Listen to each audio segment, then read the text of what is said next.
Mirajane shows in this episode, you don't mess with family, no matter what situations you go through, no matter like what pain, no what the joy that you go in your life, you always gotta know, family's got your back, no matter fucking what. So we get to see through this episode of Fairy Tail the conclusion of the Seilah versus Mirajane fight. And I'm not gonna lie, this one got pretty emotional as we saw a lot of stuff that happened between like the takeover siblings before they even joined Fairy Tail. Like we got to see like a bunch of their backstory where we saw that basically like Mirajane used her takeover powers, but she didn't even know how to control over like some demonic like being, and it actually like took over her arm, and it's like she didn't know how to control it, and basically everyone just saw her as like this monster freak, like throwing stones at them, like ready to kill them and chuck them out. It was like doing all kinds of fucked up shit, and it's like literally you got little baby Lisana just there like saying no, she's a good fucking person, like if it wasn't for her you still have that monster in the church. She like, screw you guys, like how can you be doing this to my sister? And it's like they just pretty much went to place, just trying to find a new home, just trying to get, you know, go in.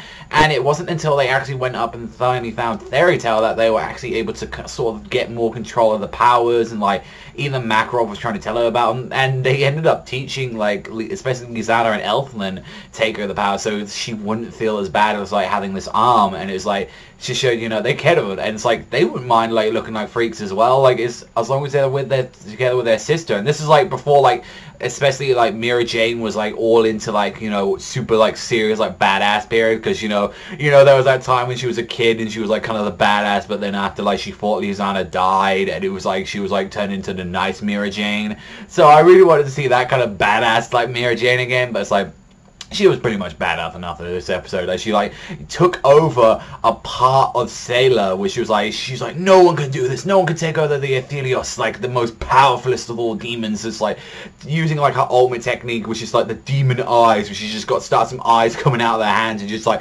charging up these massive blasts. It's like, I didn't use it on you, I took control back of my brother Elfman. It's like you gave the one order, like to come to your family's aid, and like just Elfman comes crashing down, beating the shit out of Seilah. I was like, that was a really good way to end that fight. And whilst we got that, we got fucking Margit tying up like Kyoka. It's like, you know, you failed me, Kyoka. It's like we haven't got enough curse power now to like revive the master end. And when we got through this, they decided to bring out this ultimate power that he has, which is pretty much ties up all of Fairy Tail, makes them a part of the actual like lying castle thing that they got. It's like you know match to this Fairy Tail, and it's like only 1 in a billion chance will like anyone escape of that. And you're thinking someone's gonna escape out of that, right? I mean, go on, someone's gonna escape out of that thing. And we see right at the end of the episode, it's like, is it gonna be Natsu to finish off everything else? No, it's none other than good old Lucy herself. So, you know, seeing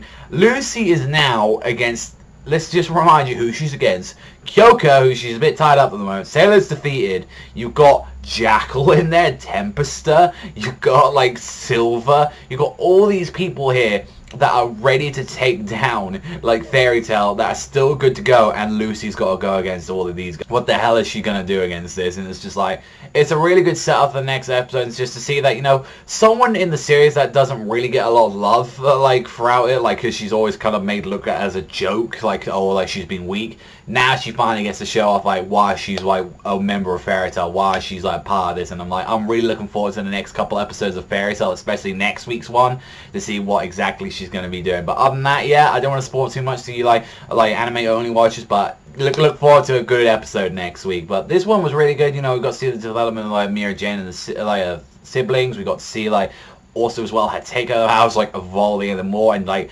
a way how like it wasn't just a pure like knuckle duster just beat out. Like it was actually had to think like cleverly about taking over part of her like ethereal body, and actually ended up Elfman being the one to finish her off. So that was a pretty good part in that fight. And overall, I really enjoyed this one. I'm definitely gonna give this one like straight up an 8.5. It looked really good. Really loved the animation, and not to mention as well the backstory. It was kind of like depressing to see that, you know, Mirajane like got pretty much like thrown out and looked like as a freak, and it was up to her family just to be the only ones to stick with her. But on that, good episode. Let me know in the comment section down below. But that's all from me, so thank you so much for watching as always, and I'll see you guys next time.